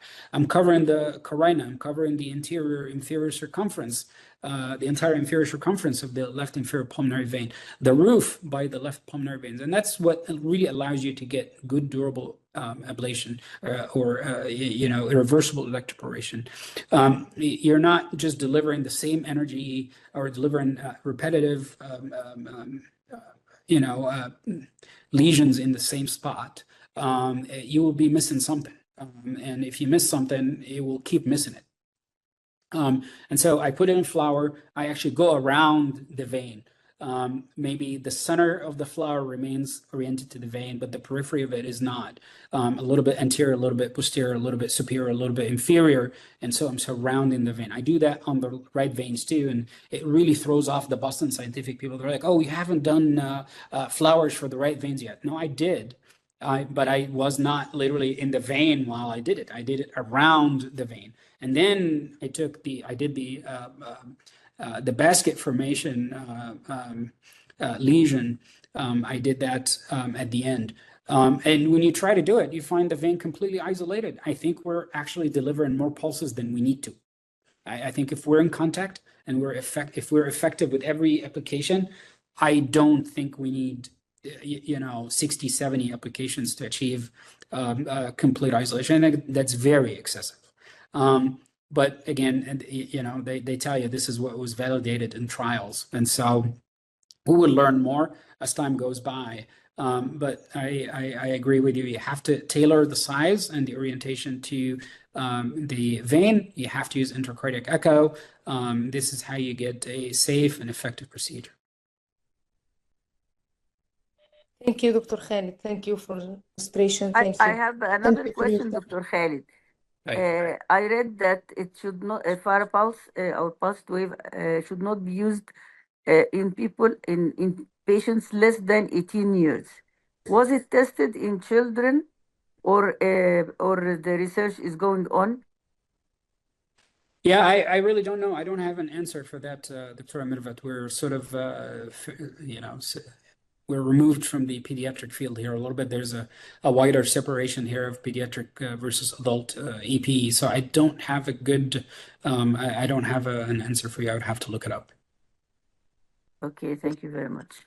No problem. عمر ندى أحمد السيد. Again, presentation and information.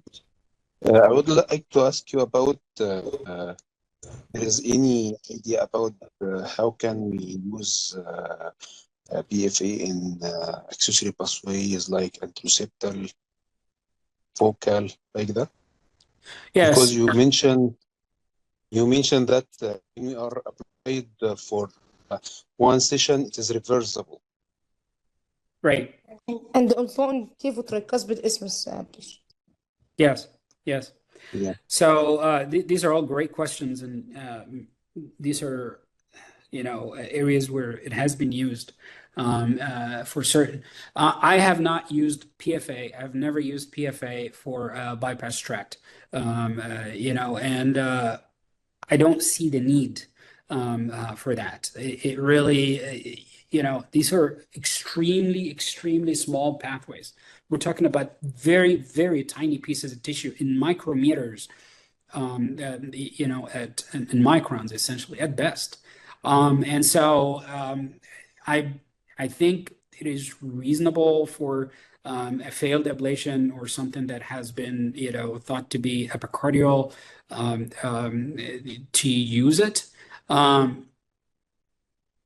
I would probably say that Affera would be the right system for that because you have something that is a little bit less indiscriminate as far as its footprint.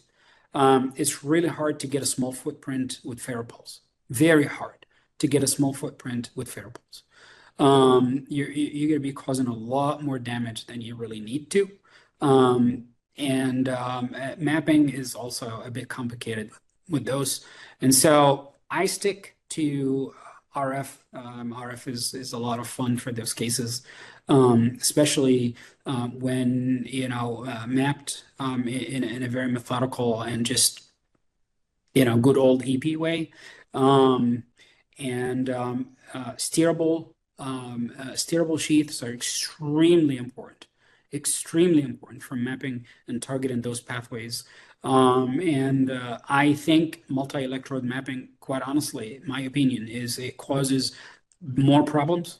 It's more deceiving because the annotation of those signals becomes a lot harder. Annotating these signals as it is not really that easy. And so when you let the system do it on its own, it's a much bigger problem and can be misleading. So I stick to RF with those. It's very easy, very quick.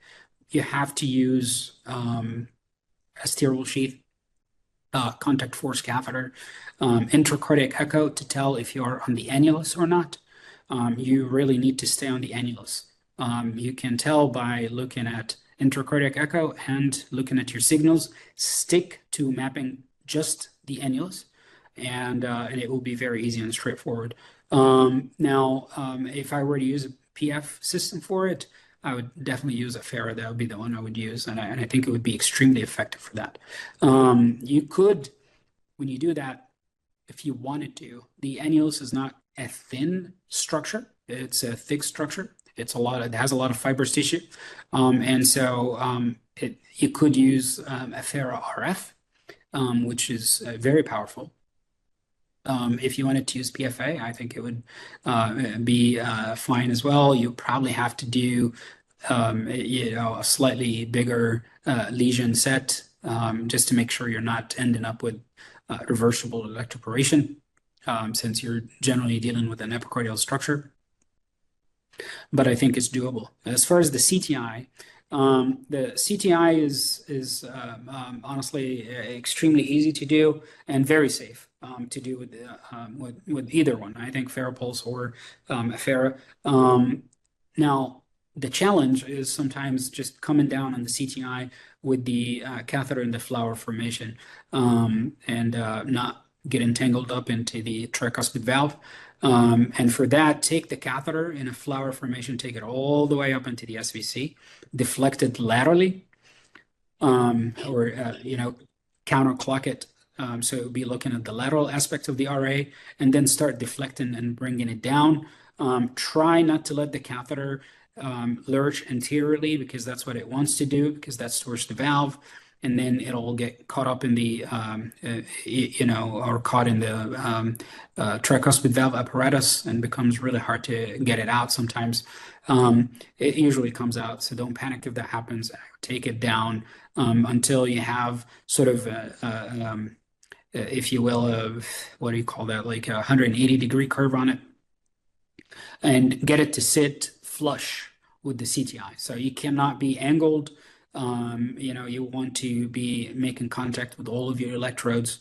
Sometimes a bit harder to get that on the annulus, but try maybe advance the catheter through the sheath until you get that to lay down nicely. Try not to let these electrodes get into the ventricle because they become sort of they sort of surround the right coronary when you do that, because then you would have electrodes delivering energy to the right coronary on both sides, on the atrial side and on the ventricular side. So that's where you're more likely to see vasospasm. The only time I've actually ever seen vasospasm, that case I presented, the electrodes were, a little bit more towards the ventricular side. Try to avoid that. You want to cover the annulus, all of it, until you get to the ventricle, but don't let those electrodes prolapse into the ventricular side too much. And overlap them. I would overlap half catheters, so sort of 50% overlap between applications. Make sure you get the posterior aspect of the CTI. It usually is raised. The eustachian ridge can be difficult to attain contact with. Sometimes you have to make extreme curves with the sheath to get there. Usually, honestly, just 4 applications is all it takes on the CTI. Sometimes you're not sure, you keep delivering more. Honestly, I think it's a waste of time. Now, what you have to realize here is when you're doing it with RF, and what you're looking for a transisthmus conduction time across the tricuspid annulus of about 150 milliseconds. That's what you're looking for. I really don't care about these numbers. I care about the lack of local conduction, and I do that by just scanning the line with the mapping catheter. But if we were to think conventionally in terms of numbers, you're looking at about, let's say you're looking for 150. Now you have to realize when you use Farapulse that your electrodes are pretty big, and the reach of the catheter, the footprint is massive. And so you're seeing a lot more far field. You're actually capturing, I'm sorry, go ahead. You're capturing a lot. Yeah, you're capturing a lot more far field electrograms from the lateral aspect of the right atrium. So you could have complete block, and what you're measuring is 110 or 120 milliseconds. Okay, and it's totally fine. You're just recording a lot more lateral in the right atrium as you're doing that. And so that's something to also keep in mind. I find that interesting. One of the things I had to learn over time. But it is safe, doable. Don't deliver too much, because then you can avoid all the issues related to the right coronary, but it's very effective and doable. I have a question, Khaled. We started one case of pulse field ablation at Shifa Hospital, and I noticed that after the delivery of the shocks, the electrogram, the potential disappear. Is this real disappearance or edema from the shock? So you're saying as soon as you delivered PF, After immediately the electrograms went away, and that's exactly right. This is what you expect to see. In fact, if that doesn't happen, then something is not right. And the reason is what PF does immediately to the cells, it causes electroporation. I mean, the cells actually are stunned and are unable to mount an action potential. It happens immediately. And if it doesn't happen immediately, then something's wrong. Now, it's an electric effect. So you get this sort of, at least reversible electroporation immediately. That happens as soon as you deliver the first pulse. Okay. Now, the question is it going to recover? Is it going to chronically heal by essentially scar transformation? That may or may not happen. And so the acute effect of PFA is guaranteed. If you're making contact, you should immediately see loss of electrograms. Now, sometimes the recovery of those electrograms happens within a few seconds. So you can see the cells producing action potential again, and you start seeing local electrograms. Now, you're supposed to then deliver the second pulse, or the second set of pulses, so you can make that irreversible electroporation. Then you start seeing a permanent change in these electrograms. If you don't, it's one of two things. You're either not making good contact, or that you're recording far field electrograms, which can also be affected by PF delivery. But you're delivering, you're more in the reversible electroporation, which is a much bigger zone. So you could be recording something in that zone. And for example, so you're ablating the left superior pulmonary vein. I really don't necessarily want to ablate the left atrial appendage. But if I'm recording the left atrial appendage and I see the electrograms go away in the left atrial appendage and come back, does that mean I need to keep delivering power? No. I'm not trying to ablate the left atrial appendage. And I have to recognize that the electrograms I'm seeing are not coming from the left superior pulmonary vein. So you could do your pacing maneuvers, you could look at your catheter contact, and generally speaking, if you are making good contact with FARAPulse or with Affera, and you deliver energy to tissue, you're making an effective lesion. And most likely, whatever you see after that is probably far field. How about air embolization, which was recorded in pulsed field? What do you think? Is it related to the sheath, or it is related to exchange of catheters and making mapping after that, or it is related to the energy itself?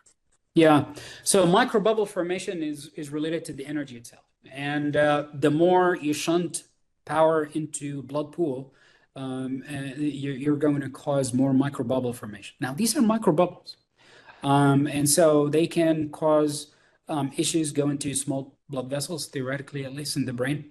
But could they actually cause, a clinical stroke? No. Now, bigger air emboli have to come from the sheath. And Boston Scientific did a terrible job of designing those sheaths. They outsourced them to a manufacturer that does a terrible job of making steerable sheaths. And so really not usable in any meaningful way. I don't like them at all. There is a new sheath that Abbott is making. It's essentially a bigger Agilis. They intended it to be used with their Volt system when it comes out. It is going to be available in the US in a month or so. I've used it a couple times in a limited clinical use, limited clinical release, and it's phenomenal. It is so much better than the current sheath. And the reason that has something to do with the microbubble formation is, or the air emboli, which is your question, Dr. Mirvat, is the issue is the diaphragm on those sheaths is actually very bad. And so when you violate it or break it, which you have to if you're taking a catheter in or out, it allows an unacceptable amount of air to go in. And so clinicals with Boston Scientific make sure that you're always aspirating and and it's one of the most painful things about doing these procedures is clearing out all the air with every single exchange. And that's a bit painful. The new Agilis actually is very nice. It has a better diaphragm. And I was doing the same flushes and I noticed that the amount of air I'm getting is minimal. You could probably ignore it because we've always done these catheter exchanges with RF, going from, the ablation catheter to the mapping catheter, pen array, octarray, whatever. We've done this and we've never felt like we really had to be aggressive with sheath flushes. But with FARAPulse, you have to be very aggressive with those sheath flushes and clearing the air with every exchange because you can introduce significant amounts of air. Obviously, you need to also make sure that the flush you're using for the side port, it goes through something that can detect bubbles. So we use usually the smart flow pump to flush those because it has an air detector, or a bubble detector. And these are just common principles if you're using a large sheath in the body because you can deliver large amounts of air. Microbubbles are not necessarily as bad. You can see coronary ischemia. Usually is very transient. If the bubble is very small, you support the patient, go up on the FiO2, the amount of oxygen saturation with mechanical ventilation. You can get through it. But if you deliver large amounts of air, that can cause permanent damage to the brain and to the coronaries and to the heart. You might not be able to make it out of that situation. I have seen when I was a fellow, a patient die because of large amount of air that was delivered by mistake, forcefully delivered into the left atrium, and that patient never made it, had a big stroke. Okay, thank you very much, Khaled. Uh, we enjoyed listening to you. Do we have any more questions, audience? I have a question, Dr. Mervat. محمد رياض. Yeah, Dr. Riyad from كوبري القبة عسكري. تفضل. I really have two questions. The first question is about ablation during atrial fibrillation. In some cases, we noticed that ablation during atrial fibrillation is not as effective as during Ablation sinus of rhythm. what يا رياض؟ بشويش كلم بشويش. Of إيه؟ during atrial fibrillation. Is it as effective as the ablation during sinus rhythm? Yeah, yeah, go ahead. Sorry, finish your question. Yeah. My second question, I want to ask you if you have experienced any cases with Takotsubo myopathy with pulse field ablation. Okay. Takotsubo. Takotsubo, yeah. So the first question about ablation in sinus rhythm versus AF, are we talking about PFA or RF? BFA. بيسألك. PFA? Okay. I mean, so this is there's not a simple answer to this. I don't think that delivering energy, whether you're in sinus rhythm or in AF, doesn't make any difference. It's the same thing. But there are different parameters and different things that happen here. Let's talk about RF first. RF is a stability dependent, contact dependent, contact force dependent ablation modality. And so when you are in AF, especially in AF with rapid ventricular response, especially in AF with marked variation in the RR interval, and if you are trying to be very precise, the levels of precision we used to do with RF is phenomenal. It's insane. What we considered standard, especially using jet ventilation and whatnot. If you try to be that stable and that precise, you will notice that atrial fibrillation actually prevents you from being that stable. So a lot of times, if the patient had rapid ventricular response, I always cardiovert to sinus rhythm. I always want to ablate in sinus rhythm. Always. For two reasons. Stability, that's number one. I can be a lot more stable. I can increase the heart rate to about 100 beats a minute, pace at 600s. You reduce the annular excursion. You make contact very uniform. And at the same time, I am a firm believer in the substrate. I'm a firm believer in trying to understand what you're dealing with. And so in the easiest way to do this is voltage mapping. And if you do voltage mapping in atrial fibrillation, I'm not saying it doesn't mean anything. It does mean something, but it's harder to make any interpretation based on that. Voltage mapping in sinus rhythm is a lot more helpful as far as detecting scar and knowing what you're dealing with from a prognostic and a therapeutic standpoint. And so, I always try to do this work in sinus rhythm so I can check voltage, check the structure of the atrium, know where scar tissue might be, what could be a problem down the road. And at the same time, it affects stability. In the PF realm, stability is important, but then when you have a catheter that is wedged in a vein, the variation in cardiac position based on that is really not that important. But if you wanted to understand the substrate, you can't. Sometimes you get in and you cannot maintain sinus rhythm. You cardiovert, and AF keeps getting triggered. So what you do then is DR ablation, isolate the veins, cardiovert again, and then you will be able to maintain sinus rhythm, hopefully. And then you can start doing your voltage mapping after you isolate the veins to understand the remaining substrate and what else you need to do. You might need to do a roof line. You might need to isolate the posterior wall. You might need to do an interior wall line. You might need to induce and look, if you have a mild abnormality and you're not sure if you want to go after it or not. Try to see if you can induce a flutter based on that, and might give you a clue, what the next target should be. So rule of thumb, try to do it in sinus rhythm. I try. The second question was about what? I'm sorry. It was about Takotsubo cardiomyopathy. So, I mean, I'm assuming you're trying to ablate something in Takotsubo cardiomyopathy, a rhythm abnormality, like maybe VT or PVCs or I guess I'm not sure, maybe AF.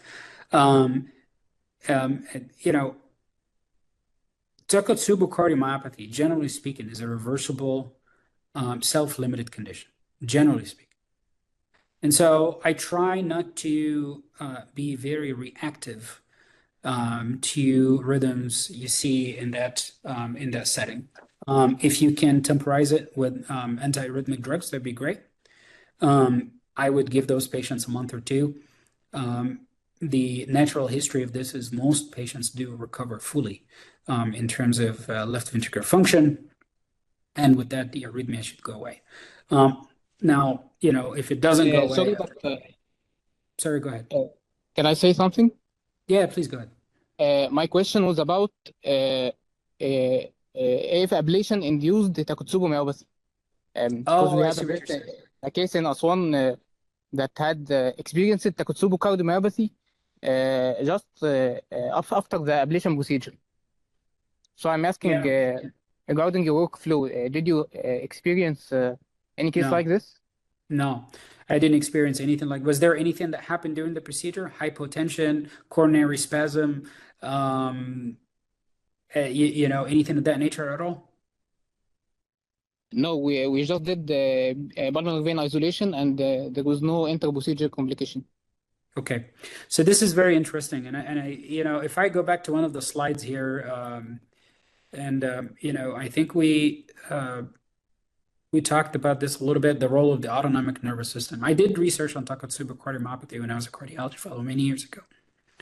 Takotsubo cardiomyopathy, generally speaking, is an imbalance between the sympathetic and the parasympathetic system. It's an you know, primarily autonomic driven imbalance. It causes severe vasoconstriction, severe stimulation of the alpha receptors in the heart, in the blood vessels and microvessels in the heart.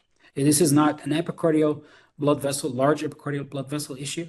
It is a small vessel issue. You know, and the reason that happens is very variable.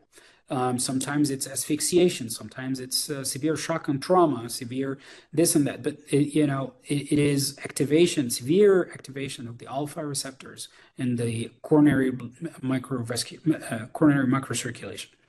Now, you could cause that with a lot of things, but we touched on that a little bit here as far as the autonomic nervous system. You see here the possible role for the autonomic nervous system. The autonomic nervous system, its stimulation can actually cause very strange phenomena related to the coronaries. Okay, you ablate in the left superior pulmonary vein, and then you have right coronary spasm. How did that happen? It must be autonomic. And in your case, probably what happened is this was probably driven by injury to one of the ganglia. And that goes back to Dr. Mervet's question, because she asked if I thought it was cardiomyocyte specific. It's not. It's not. It does affect nerve ganglia, and that does cause problems. It can actually cause denervation of the esophagus. It can cause all these coronary issues. So what you saw, Takotsubo is essentially coronary spasm, but it's not in a major artery that you can see with angiography. It is in very small blood vessels. And it's probably coronary, it's probably autonomic mediated. And the autonomic nervous system responses can be extremely powerful and very hard to overcome with you know, with systemic pharmacologic intervention. So if you had acutely during the case, for example, given intravenous or intracoronary nitroglycerin, you might have been able to reverse that, but it was going to be temporary. I imagine this patient will probably recover. In my mind, that mechanism is going to be one thing. This is autonomic coronary spasm, but mainly affected the microvasculature, and we don't know which parts of the autonomic nervous system around the heart, which ganglia affect what. We don't know it very well. It's kind of hard to predict. Some people think they know, but you can't really necessarily predict what you're going to do with PFA. It's very indiscriminate in that regard. But I've not seen a case like that, but it doesn't surprise me. Okay, thank you. But actually, she recovered after 3 days, after, as you said. Thank you very much. Yeah, this is probably autonomic. And I would have probably, if I wanted to fix that, I would have used just an alpha blocker, something like labetalol or something like that is a beta blocker and an alpha blocker, something of that nature. That would have worked nicely. In fact, I mean, I don't want to go into details on the research on Takotsubo and whatnot, but essentially it's an imbalance in the stimulation of the alpha and beta receptors in the microvasculature of the heart. One last question, Khaled. Do you think that we can use pulse width ablation in cardioneuro ablation cases? Yeah, I mean, it should be doable. Yeah, that's going to be very promising, and there's a lot of work being done on that now. And so, yeah, this is going to be the way moving forward for cardioneural ablation. But what parameters do you use? What power source? What which catheter? How do you what works and what doesn't? What's excessive? I think you're going to see a lot more research on that. I'm familiar with a couple of people who are working on things like that. I have not done it myself, but I think this is going to be something we hear more about down the road. Okay, thank you very much, Khaled. I شباب have we one have more question, Dr. Mervet. انت One مين؟ more question, Muhammad Nufal. نوفل اتفضل.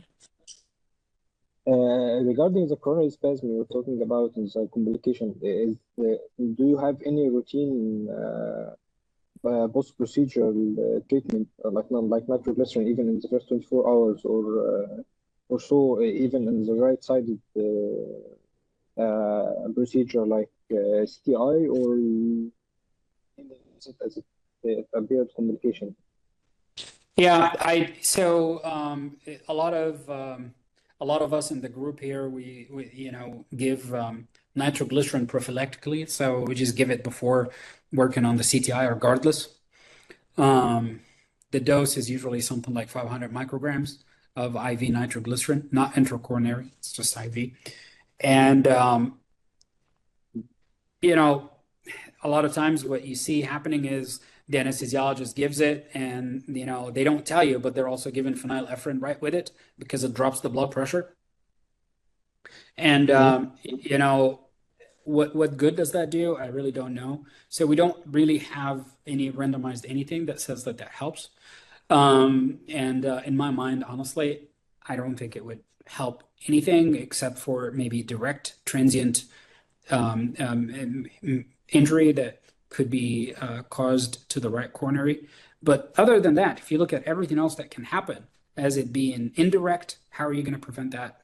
You should give it then when you're working on while you're working on the right veins or on the right veins or left veins or whatever, because if it can happen away from the coronaries, then you should always give it. We don't know, we can't predict that, and so I just don't give it anymore. One of the anesthesiologists was like, well, I really don't know why you guys do this. I said, you know what, I'm going to try it. I'm going to stop giving nitroglycerin completely. Haven't had any clinical event. I do ablate the cavo-tricuspid isthmus in almost all of my patients. And so far it's been totally fine. But again, contact is very important because that's what limits and reduces the number of applications. If you're making good contact, FerroPulse or Affera are extremely powerful platforms, extremely powerful. If you don't have block, then within 4 applications, something is really not right. You have to look and figure out what's wrong with the anatomy or contact. And so I don't give intravenous nitroglycerin anymore. That's not what everybody does, but I just I just don't think it helps. And the incidence of causing this is extremely low if you're making good contact, not getting into the ventricle, not, putting the catheter, like the center of the catheter right over the annulus. You don't want that. You don't want the center of the catheter over the annulus, because then half the catheter is in the ventricle. You're essentially sandwiching the right coronary in that field.